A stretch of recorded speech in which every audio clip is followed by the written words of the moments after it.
major news organizations are outright rejecting an ultimatum from the Defense Secretary, Pete Hegseth, when it comes to coverage of the Pentagon. Given the choice of signing on to a set of restrictive and vaguely worded rules or losing physical access to the building, virtually every major outlet is refusing to sign tonight. That includes CNN, Reuters, the Associated Press, the New York Times, the Wall Street Journal, Politico, Newsmax, and many others. Even Hegseth's own former employer, Fox News, said it too will not sign on to these new rules before tonight's deadline. In fact, there is only one media outlet that has accepted these terms that we know of, One America News. According to the new set of rules, soliciting information from Pentagon officials would, quote, not be considered protected activity under the First Amendment. And while journalists found in possession of classified national security information or controlled unclassified documents should discuss those materials with the Pentagon press office prior to publication. In a joint statement from CNN, Fox News, ABC, CBS, and NBC, all the outlets said that these new rules would, quote, put restrictions on journalists' ability to keep the nation and the world informed of important national security issues. The policy is without precedent and threatens core journalistic protections. Yet the president and Hegseth doubled down earlier at the White House. I think it bothers me to have soldiers and even, high-ranking generals walking around with you guys on their sleeve. If they sign on to the credentialing, they're not going to try to get soldiers to break the law by giving them classified information. So it's common sense stuff, Mr. President. We're trying to make sure national security is respected, and we're proud of the policy. My source tonight is Barbara Starr, who spent more than 20 years as CNN's Pentagon correspondent and was a board member of the Pentagon Press Association and is truly one of the best reporters I know. And Barbara, as someone who covered the Pentagon as extensively and deeply as you did and was so respected by those you covered, what would the implications be if news organizations had signed on to this, do you think? Well, it puts them all at risk of prosecution. What Hegseth is talking about is you cannot solicit, if you will, information from a source, whether it's classified or not classified, unless you have permission, which means you can't go around and the Pentagon and do your job, which is reporting, talking to people, doing what thousands of reporters do in this country every day. He seems to deliberately continue to press the case that reporters are trying to get classified information out of the military. It's not been my experience, and I dare say not those of most of my Pentagon colleagues, that is the case. Classified information is behind locked doors in the Pentagon. Reporters have no access to it. And just talking to somebody is not soliciting classified information. It's just not the way it works. And as far as reviewing the information before it's published, he's getting into, I'll leave it to attorneys or lawyers, but he's getting into the world of violating the First Amendment. And that is violating the oath of office. Well, all those folks take that oath to defend the Constitution. Right, and it's talking about going to the press office before publication. That is what outlets do already. When you're writing a story or you're about to report something, you obviously reach out for comment. But the way it was worded, and I read the agreement today, was pretty open to interpretation. But another part of this is where reporters can go and where they can't, which was already quite restricted at the Pentagon. But I want you to listen to what Secretary Hegseth said about how these new rules would affect that. Maybe the policy should look like the White House or other military installations where you have to wear a badge that identifies that you're press, or you can't just roam anywhere you want. It used to be, Mr. President, the press could go anywhere, pretty much anywhere in the Pentagon, the most classified area in the world. Is that true? No, absolutely not. And he knows it, and he should be telling the president the truth. Reporters, first of all, have worn badges identifying themselves, just like you do at the White House, the State Department, Capitol Hill, for decades. So that has been taken care of. Going anywhere they want? Absolutely not. Several months ago, Hegseth further restricted where reporters could even walk in the Pentagon. Doesn't seem like the whole story is being told to our viewers here. What they're really doing, they want to spoon feed information to the journalists, and that will be their story. That's not journalism. Journalism is going out and finding the story and getting all the facts to support it. And no one's going to walk in and bang on a door of a four-star general or senior civilian policy leader in the Pentagon. I never had that, but I did have journalists chasing a story of something that was going on in the Army, and those things were legitimate. Retired General Jack Keane, who served as Vice Chief of Staff of the Army during former President George W.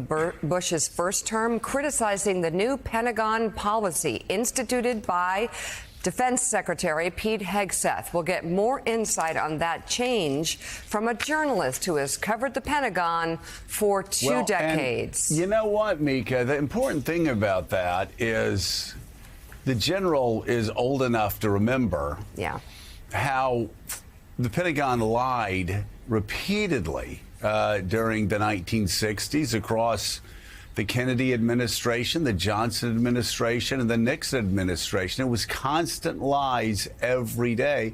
And as a result of it, Willie, 57,000 young men and some women died in Vietnam. Predominantly men died in a Vietnam War that is a war that history now teaches us was built on lies.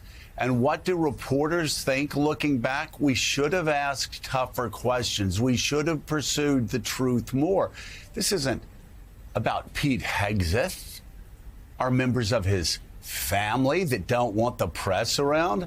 This is about protecting the men and women in uniform from civilians that get put in positions and generals who may make bad, boneheaded decisions, not only maliciously, but sometimes just everybody's human. They make mistakes. But in the Pentagon, when you make mistakes, you have men and women sacrificing for this country who die, and the idea that these people are not to be asked questions. But it's not the Soviet Union. This is the United States of America. Thank you very much. And as the general says, it's reporters' job to keep the Pentagon honest, to protect our men and women in uniform. Of course it is, and you don't even have to go back as far as Vietnam. You go to the Iraq War as well, when a narrative took shape because the right questions perhaps were not asked at the time. The good news here, though, Mika, is you have media outlets across the board pushing back on this, including Fox News, saying this is not the way it works, which amounts effectively as a policy of take our word for it. We'll let you know what you need to know, and you can't publish anything else. These are all the outlets that are not signing the new Pentagon press policy. So, and I heard a lot of reporters speaking out very openly and publicly about this, pushing back. Joining us now, staff writer at The Atlantic covering national security and the Defense Department, Nancy Youssef. Nancy, good morning. You've been covering the Pentagon for almost 2 decades now. I'd be interested to hear from your point of view what this proposed policy is and what it is not, because it sounds to most of us, to all news organizations you saw on the screen there, including America One, including Newsmax, including Fox News, that this is the government saying you cannot publish anything we don't approve, and if you do, we'll strip you of your press credentials.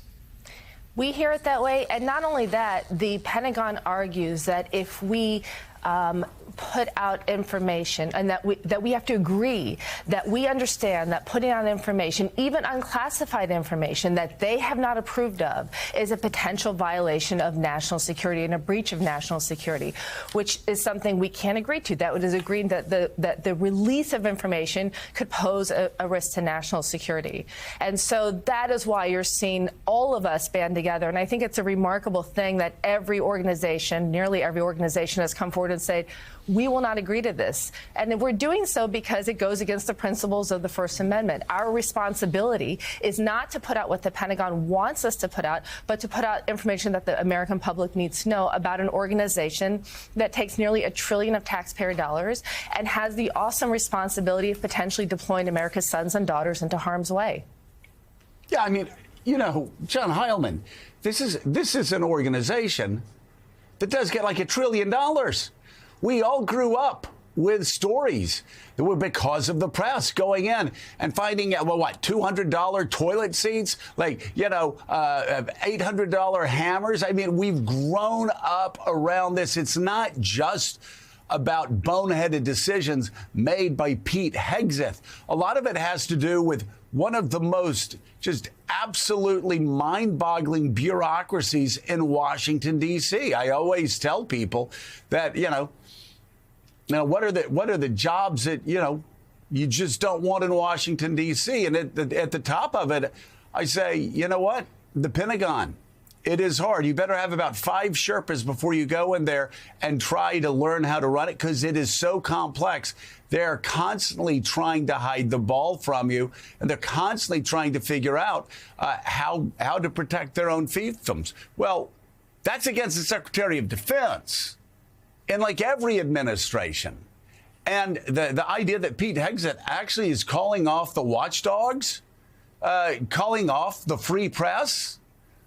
I mean, I don't know. I don't know. I don't know what Pravda was like working under. I don't know what Putin's, I don't know what the RT's like working under Vladimir Putin. I don't know that anybody's going to get pushed off of an 8-story building, right? But at the same time, I've never heard of anything, even if it's not like that, I've never heard of anything like this before in American history.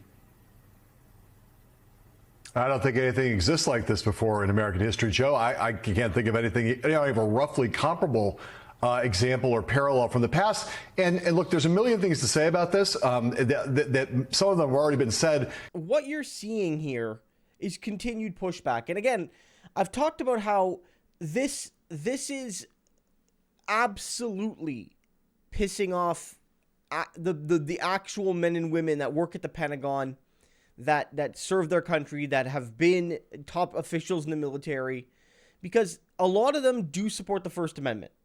Most of them do, right? Like, I'm sure, there are some MAGAs in the military that don't, but most of them are defenders first and foremost of the First Amendment, right? Now, there's disagreements on what that means, but I know this policy is angering people. And guys, it is going to have the Streisand. I've talked about this before. The Barbra Streisand effect. Write in the comments if you remember this. It was back in the 90s, I believe, that she had a house and some tabloids took pictures of her house. And whether or not you support that, she got really mad at that. She got really mad that people were taking pictures of her house and posting them in the magazines. This is before the internet really blew up, right? But, posting them in the magazines and stuff. And because she was trying to block them and all of that, all it did was create interest in, oh my God, her house must be amazing, or her house must be really bad, or her house must be really scandalous for some reason. I really want to see the friggin' house. And it's the same thing's going to happen here. The Pentagon was already getting lots of military coverage from the military media, right? From sources assigned to cover the military, cover the Pentagon, cover defense policy, cover war policy, all of that. And then now, Hegseth all of a sudden is like, no, you need to sign a special document promising that you'll basically be my stenographer and not an actual independent reporter. Well, all of a sudden, those reporters are not only going to reject it on the principle of the First Amendment and of media independence, of professional conduct, but they're going to say to themselves, what are you trying to hide now? Why now? Why didn't Trump try to do this during his first term? And why didn't Hegseth try to do this back in January, February when he came on the job, when he first got appointed? Why didn't he try to do it then? Why now? What is he hiding now in October of 2025? And I think what the reporters find is going to be chilling.